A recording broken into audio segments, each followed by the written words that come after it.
Brought to you by V-Guard, co-powered by Sensodyne and Vimal. ಬಾಯಲ್ಲಿ ಹೇಳಿ ಕೇಸರಿ. Associate sponsor Ultratech Cement. Prajwal Revanna ಅಶ್ಲೀಲ video ಪ್ರಕರಣಕ್ಕೆ ದಿನಕ್ಕೊಂದು ಟ್ವಿಸ್ಟ್ ಸಿಗ್ತಾ ಇದೆ. ಅದರಲ್ಲೂ ಇವತ್ತು ಒಂದ್ ಕಡೆ ಫೇಸ್ಬುಕ್ ಪೋಸ್ಟ್ ಸಂಚಲನ ಸೃಷ್ಟಿಸಿದ್ರೆ, ಸಂತ್ರಸ್ತೆ ವಿಡಿಯೋ ಪ್ರಕರಣಕ್ಕೆ ದೊಡ್ಡ ತಿರುವು ನೀಡಿದೆ.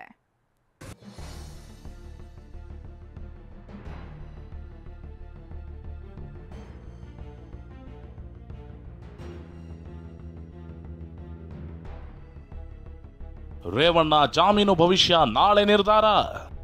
1, 2, 3 ಅಂತ 4 ದಿನವೇ ಉರುಳಿ ಹೋಯಿತು. 4 ದಿನದಿಂದಲೂ ಮಾಜಿ ಸಚಿವ ಹಾಲಿ ಶಾಸಕ ಎಚ್.ಡಿ. ರೇವಣ್ಣ ಜೈಲಿನಲ್ಲೇ ದಿನ ದುಡಿದಿದ್ದಾರೆ. ಅದರಲ್ಲೂ 3 ದಿನ ಸರ್ಕಾರಿ ರಜೆ ಇದ್ದಿದ್ದರಿಂದ ಸಂಬಂಧಿಕರ ಭೇಟಿಗೂ ಅವಕಾಶ ಸಿಕ್ಕಿಲ್ಲ.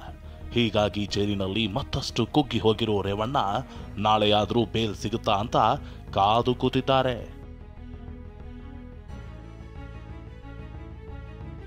ನನ್ನನ್ನ ಯಾರು ಕಿಡ್ನಾಪ್ ಮಾಡಿಲ್ಲ. ಕಿಡ್ನಾಪ್ ಕೇಸ್ನಲ್ಲಿ ರೇವಣ್ಣ ಜೈಲು ಸೇರಿದ್ರೆ ಇದು ತಗೊಳ್ಳೋಣ. ಇದು ಇನ್ವರ್ಟರ್ ಎಸಿ. ನೀವು ಗ್ಯಾಮ್ಲರ್ ಅಲ್ವಾ? ಗ್ಯಾಮ್ಲರ್ ಜೂಜಾಡ್ತಿರಲ್ವಾ? ನೀವು ಜೂಜಾಡ್ತೀರಾ? ಇಲ್ಲ, ಯಾರು ಏನು ಹೇಳಿದ್ರು ಅಂತ ನೀನು ಎಷ್ಟು ಕಾಸ್ಟ್ಲಿ ಹಾಗೂ ಡೆಲಿಕೇಟ್ ಎಸಿ ತಗೊಂಡು ಸ್ಟೆಬಿಲೈಸರ್ ತಗೊಳ್ಳಿಲ್ಲ ಅಂದ್ರೆ ಇದು ಜೂಜಾಟ ತಾನೇ. ಒಂದೇ ಫ್ಲಕ್ಚುಯೇಷನ್ ಗೆ ನಿಮ್ಮ ಇನ್ವರ್ಟರ್ ಎಸಿಯ ಪಾರ್ಟ್ಸ್ ಡ್ಯಾಮೇಜ್ ಆಗಬಹುದು. ಅದನ್ನು ವಿ-ಗಾರ್ಡ್ ಉಪಯೋಗಿಸಿ ಸುರಕ್ಷಿತವಾಗಿರಿಸಿ. V Guard, India's number 1 stabiliser. ಇತ್ತ ಕಿಡ್ನಾಪ್ ಆಗಿದ್ದ ಮಹಿಳೆ ಮಾಡಿದ್ದ ವಿಡಿಯೋ ಸಂಚಲನ ಸೃಷ್ಟಿಸಿದೆ. ನನ್ನ ಯಾರು ಕಿಡ್ನಾಪ್ ಮಾಡಿಲ್ಲ. ರೇವಣ್ಣ ಕುಟುಂಬದಿಂದ ಯಾವ ತೊಂದರೆಯೂ ಆಗಿಲ್ಲ. ನನ್ನ ಮಗ ಗೊತ್ತಿಲ್ಲದೆ ಗಾಬರಿಯಿಂದ ಹೀಗೆ ಮಾಡಿದ್ದಾನೆ ಅಂತ ವಿಡಿಯೋ ಒಂದರಲ್ಲಿ ಹೇಳಿಕೊಂಡಿದ್ದಾರೆ. ಟಿವಿ ನೋಡ್ಬೇಕಾದ್ರೆ ಗೊತ್ತಾಯ್ತು ಈ ಥರ ಎಲ್ಲ ಮಾಡ್ತಾವ್ರೆ ಅಂತ.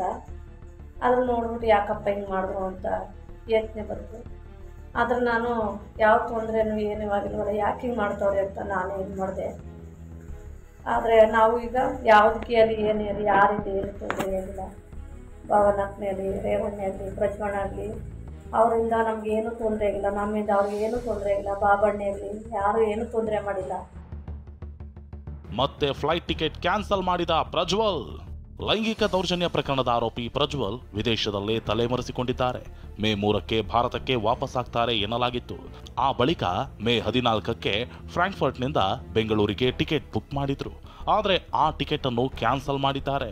ನಾಳೆ ರೇವಣ್ಣ ಬೇಲ್ ಭವಿಷ್ಯ ನೋಡಿಕೊಂಡು ಮುಂದಿನ ನಿರ್ಧಾರ ತೆಗೆದುಕೊಳ್ತಾರೆ ಎನ್ನಲಾಗ್ತಿದೆ.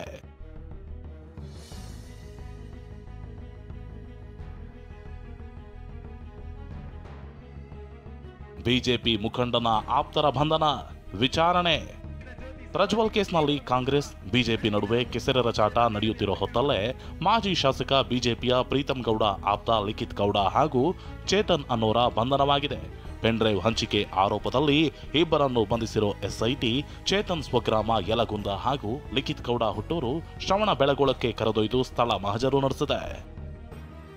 ಪೆನ್ಡ್ರೈವ್ ಹಂಚಿಕೆ ಕೇಸ್ಗೆ ಮತ್ತೊಂದು ಟ್ವಿಸ್ಟ್. ಪೆನ್ಡ್ರೈವ್ ಹಂಚಿತು ಕಾಂಗ್ರೆಸ್ನವರ ಬಿಜೆಪಿಯವರ ಅನ್ನೋ ಬಡಿದಾಟ ನಡೆಯುತ್ತಿರೋ ಹೊತ್ತಲ್ಲೇ ಜೆಡಿಎಸ್ ಶಾಸಕ ಎ ಮಂಜುಗೆ ಏಪ್ರಿಲ್ 20ರಂದು ಪೆನ್ಡ್ರೈವ್ ಕೊಟ್ಟಿದ್ದೆ ಅಂತ ನವೀನ್ ಗೌಡ ಫೇಸ್ಬುಕ್ ಪೋಸ್ಟ್ ಹಾಕಿದ್ದಾನೆ. ಇದಕ್ಕೆ ಪ್ರತಿಕ್ರಿಯೆ ನೀಡಿರೋ ಶಾಸಕ ಮಂಜು, ನನಗೆ ಪೆನ್ಡ್ರೈವ್ ಕೊಟ್ಟ ಅಂದಮೇಲೆ ಎಲ್ರಿಗೂ ಅವನೇ ಹಂಚಿರ್ತಾನೆ. ಹೀಗಾಗಿ ಎಸ್ಐಟಿ ಮೊದಲು ಅವನನ್ನ ಬಂಧಿಸಬೇಕು ಅಂತ ಆಗ್ರಹಿಸಿದ್ದಾರೆ. ಈಗ ಆಯ್ತಪ್ಪ, ಈಗ ನಾನು ಪೆನ್ಡ್ರೈವ್ ಕೊಟ್ಟವನ ಮೇಲೆ ಎಸ್ಐಟಿ ತನಿಖೆ ಮಾಡಬೇಕಲ್ಲ. ನಾನು ಎಲ್ಲೆಲ್ಲಿ ಪೆನ್ಡ್ರೈವ್ ಇದು ಮಾಡೋನು ಮಾಡಲಿ, ತಪ್ಪೇನದ್ರಲ್ಲಿ 100% ಗೊತ್ತಲ್ಲ. 100% ಗೊತ್ತಾಗ್ತದೆ. ಅವನೇ ನನಗೆ ಕೊಟ್ಟಿದ್ದೀನಿ ಅಂತಲೇ ಪೆನ್ಡ್ರೈವ್ ಇತ್ತು ಅನ್ನೋದನ್ನ ಒಪ್ಕೊಂಡಂಗಾಯ್ತು. ಎಲ್ಲಿ ಪೆನ್ಡ್ರೈವ್ ಬತ್ತು ಅವನಿಗೆ? ಅವನು ಕೊಟ್ಟವ್ರು ಯಾರು? ಜೈಲು ಸೇರಿರೋ ರೇವಣ್ಣ ಬೇಲ್ಗಾಗಿ ಎದುರು ನೋಡ್ತಿದ್ರೆ ಪೆನ್ಡ್ರೈವ್ ಹಂಚಿಕೆ ಪ್ರಕರಣ ಸದ್ಯ ಬಿಜೆಪಿ ಜೆಡಿಎಸ್ ನಾಯಕರನ್ನೇ ಸುತ್ತಿಕೊಳ್ತಿದೆ.